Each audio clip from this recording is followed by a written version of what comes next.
رسول اللہ صلی اللہ علیہ وسلم نے فرمایا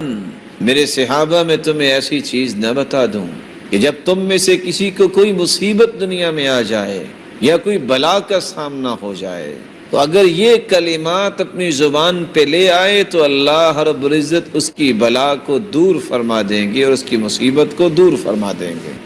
یونس علیہ السلام کی دعا،